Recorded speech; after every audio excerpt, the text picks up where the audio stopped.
Oil marketing companies की under recovery जो है वो कम जरूर हुई है, लेकिन अब भी खत्म नहीं हुई है।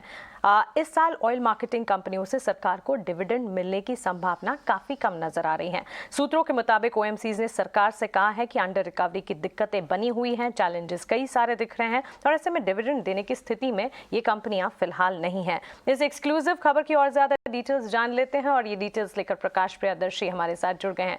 जी प्रकाश, बताएं ओएमसीज की अंडर रिकवरी की स्थिति इस वक्त क्या नजर आ रही है?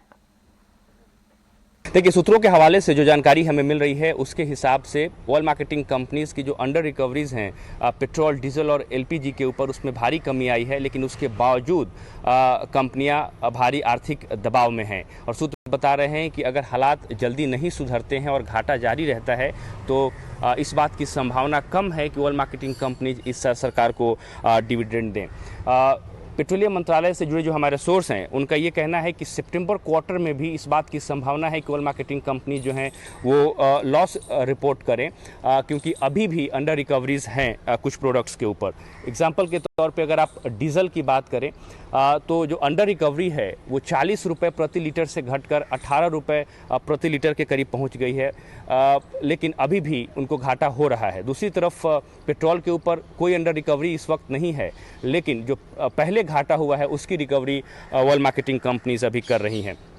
दूसरी तरफ पेट्रोलियम मंत्रालय का ये भी मानना है कि अक्टूबर नवंबर के टाइम में डीजल की डिमांड बढ़ेगी डोमेस्टिक मार्केट में, और जैसे ही डिमांड बढ़ेगी और अगर ग्लोबल मार्केट में कीमतें कम नहीं होती हैं या फिर जैसी स्थिति अभी है वैसी ही बनी रहती है तो अंडर रिकवरी में और तेज़ी आ सकती है। दूसरी तरफ पेट्रोलियम मंत्रालय का ये भी अनुमान है कि कई ऐसे फैक्टर्स हैं जिसकी वजह से डीजल की जो डिमांड है ग्लोबल मार्केट में बढ़ी है और नियर टर्म में प्राइसेस, क्रूड के जो प्राइसेस हैं उसमें स्थिरता बनी रह सकती है। ऐसे में ऑयल मार्केटिंग कंपनीज को तुरंत राहत मिलने की संभावना कम है और इसी को ध्यान में रखते हुए सरकार ने डोमेस्टिक मार्केट में जो डीजल की सप्लाई है वो मेंटेन रहे, उसको ध्यान में रखते हुए जो विंडफॉल टैक्स है डीजल एक्सपोर्ट के ऊपर, उसमें पिछले रिव्यू में बढ़ोतरी करने का फैसला किया था।